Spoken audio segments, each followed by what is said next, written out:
Hi മക്കളെ, plus two കെമിസ്ട്രിയുടെ ഓണപ്പരീക്ഷയിൽ നിങ്ങൾ എല്ലാവരും നിർബന്ധമായും പഠിച്ചിട്ട് പോകേണ്ട ഒരു ടോപ്പിക്കാണ് നേൺസ് ഇക്വേഷൻ. ഇലക്ട്രോ കെമിസ്ട്രി എന്ന് പറഞ്ഞ ചാപ്റ്ററിൽ നിന്ന് കൂടുതലും പ്രോബ്ലംസ് ആണ് ചോദിക്കുന്നത്. ആ പ്രോബ്ലംസ് കൂടുതലും ഈ നേൺസ് ഇക്വേഷനെ വെച്ചുകൊണ്ടായിരിക്കും ചോദിക്കുക. വളരെ ഈസി ആയിട്ട് ഈ ഇക്വേഷനുകൾ എങ്ങനെ പഠിക്കാമെന്നതാണ് ഈ ഒരൊറ്റ വീഡിയോയിലൂടെ നമ്മൾ മനസ്സിലാക്കാനായിട്ട് പോകുന്നത്. നോക്കുക, എന്താണ് നേൺസ് ഇക്വേഷൻ എന്ന് മനസ്സിലാക്കുന്നതിന് മുൻപ് നിങ്ങൾ അറിഞ്ഞിരിക്കണം എന്താണ് ഇലക്ട്രോ കെമിക്കൽ സെൽ എന്ന് പറയുന്നത്.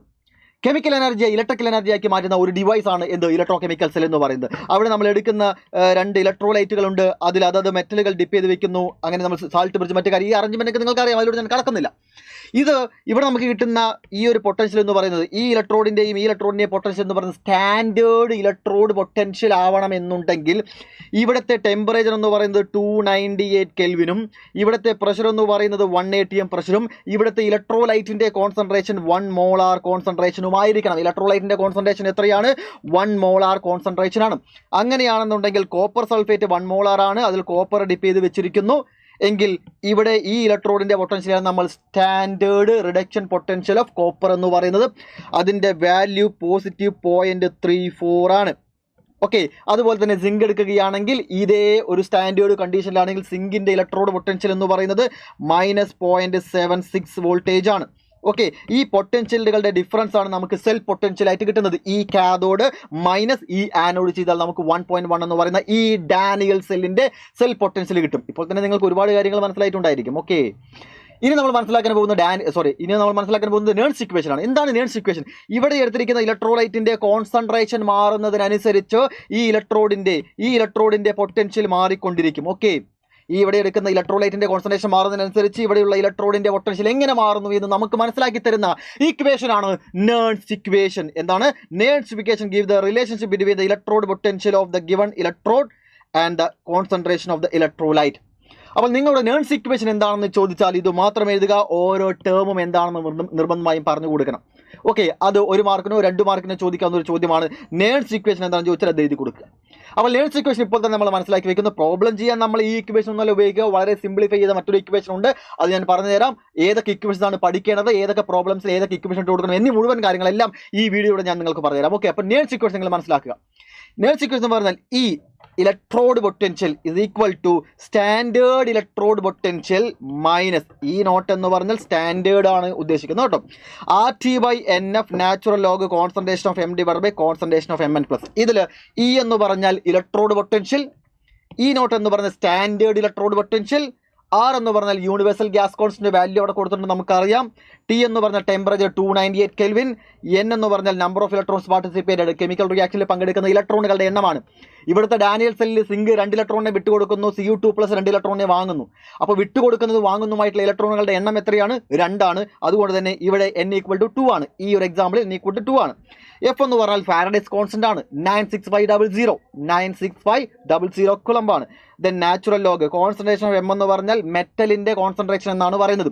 അത് എപ്പോഴും നമ്മൾ =1 ആയിട്ടാണ് എടുക്കുന്നത്. ഓക്കെ, അതിന്റെ വാല്യൂ എത്രയാണ്? 1 ആണ്. അതായത് ഇക്വേഷനിൽ ഇവൻ വരില്ല എന്ന ഭാഗങ്ങളെല്ലാം 1 എന്നാണ് കൊടുക്കുക. ദെൻ കോൺസെൻട്രേഷൻ ഓഫ് Mn+ എന്ന് പറഞ്ഞാൽ ഇലക്ട്രോലൈറ്റിന്റെ concentration. Okay, concentration of Cu2+, concentration of Zn2+, concentration of Ag+ എന്നൊക്കെയാണ് നമ്മൾ ഇവിടെ എഴുതുന്നത്. അപ്പോൾ ഇത് നിങ്ങൾക്ക് ക്ലിയർ ആയിട്ട് മനസ്സിലായി എന്ന് വിചാരിക്കുന്നു. ഇനി നമ്മൾ പ്രോബ്ലം ചെയ്യാനായിട്ട് ഈ നേൺസ് ഇക്വേഷൻ എന്തൊക്കെ കാര്യങ്ങൾക്കാണ് ഉപയോഗിക്കാൻ നോക്കാം. ആദ്യം നമ്മൾ മനസ്സിലാക്കാൻ പോകുന്നത് ഇലക്ട്രോഡ് പൊട്ടൻഷ്യൽ കണ്ടുപിടിക്കാൻ പോവുകയാണ്. ഓക്കെ, ഈ നേൺസ് ഇക്വേഷൻ വെച്ചുകൊണ്ട് ഓരോ ഇലക്ട്രോഡിന്റെയും പൊട്ടൻഷ്യൽ കണ്ടുപിടിക്കാനുള്ള വളരെ സിമ്പിൾ ആയിട്ടുള്ള ഇക്വേഷൻ എന്താണെന്ന് നമുക്ക് നോക്കാം. ഓക്കെ, വളരെ സിമ്പിൾ ആയിട്ടുള്ള ഇക്വേഷൻ ഇതാണ്. E = E0 + 0.0591 divided by N natural log concentration of Mn+. ഇതാണ് നിങ്ങൾ പ്രോബ്ലം ചെയ്യാനായിട്ട് ഇട്ടുകൊടുക്കേണ്ടത്. ഓക്കെ, അപ്പോൾ നിങ്ങൾക്ക് തോന്നാം എങ്ങനെയാണ് 0.0591 എന്ന ഈ നമ്പർ വന്നത് എന്നുള്ള കാര്യം. ഓക്കെ, അത് ആക്ച്വലി ഈ തൊട്ട് മുന്നേ പഠിച്ച ഈ ഇക്വേഷൻ സിംപ്ലിഫൈ ചെയ്ത് കിട്ടുന്നതാണ്.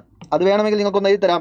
E = E0 + RT/NF natural log concentration of Mn+.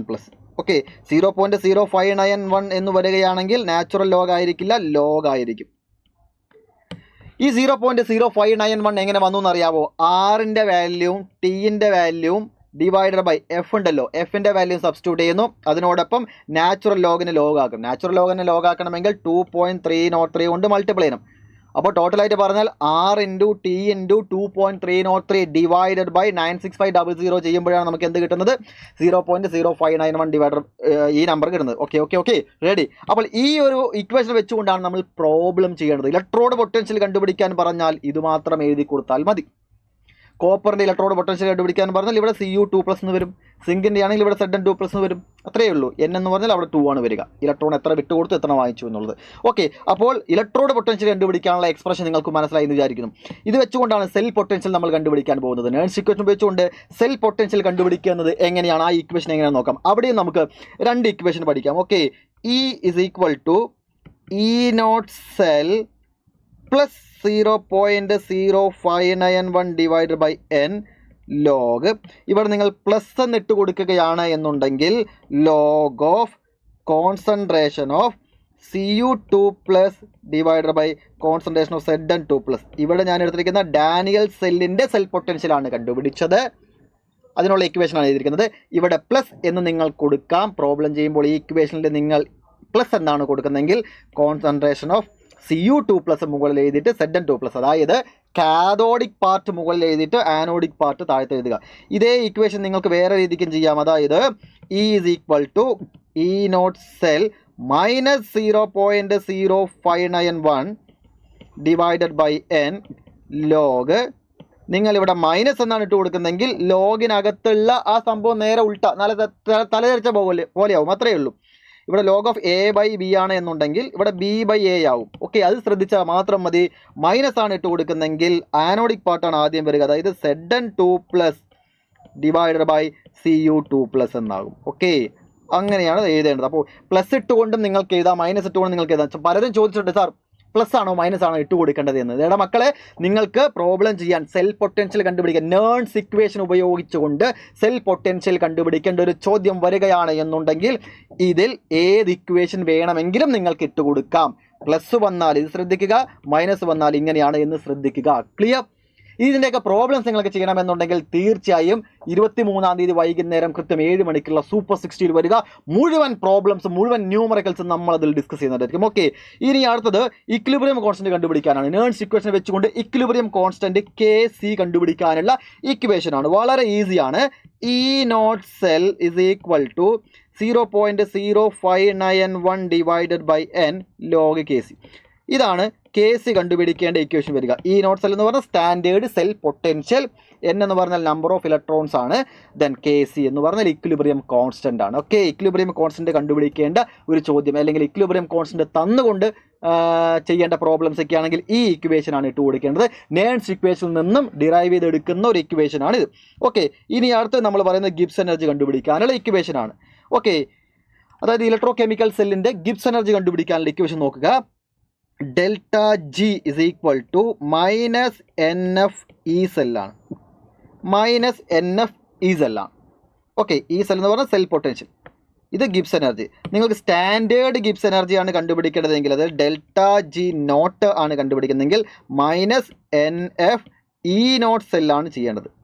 Okay, -NF സെല്ലാണ് ചെയ്യേണ്ടത്. രണ്ടിൻ്റെ ഫ്രണ്ടിൽ മൈനസ് ഉണ്ട് കേട്ടോ. E0 സെല്ലല്ലാതെ മറിച്ച് വേറെ പല പാരാമീറ്റേഴ്സും തന്നുകൊണ്ടാണ് ഇക്വിലിബ്രിയം കോൺസ്റ്റന്റ് ഒക്കെ വെച്ചുകൊണ്ടാണ് ഗിബ്സ് എനർജി കണ്ടുപിടിക്കേണ്ട ഗിബ്സ് എനർജി കണ്ടുപിടിക്കേണ്ടതെങ്കിൽ അതിന് വരുന്ന ഇക്വേഷൻ എന്ന് പറഞ്ഞാൽ delta G = -2.303 RT log Kc ആണ്. ഇക്വിലിബ്രിയം കോൺസ്റ്റന്റ് എന്ന് പറയുന്ന നേൺസ് ഇക്വേഷൻ എന്ന് പറയുന്ന ഭാഗത്ത് നിന്നും ഇത്രയും ഇക്വേഷൻസേ ഉള്ളൂ. സെൽ പൊട്ടൻഷ്യൽ കണ്ടുപിടിക്കാനുള്ളതും ഇലക്ട്രോഡ് പൊട്ടൻഷ്യൽ കണ്ടുപിടിക്കാനുള്ളതും ഇക്വിലിബ്രിയം കോൺസ്റ്റന്റ് കണ്ടുപിടിക്കാനുള്ളതും അവസാനത്തെ ഗിബ്സ് എനർജി കണ്ടുപിടിക്കാനുള്ള ഈ 4 ഇക്വേഷൻസ് സെറ്റാണോ? ഈ നേൺസ് ഇക്വേഷൻ എന്ന് പറയുന്ന കംപ്ലീറ്റ് കാര്യം സെറ്റാണ്.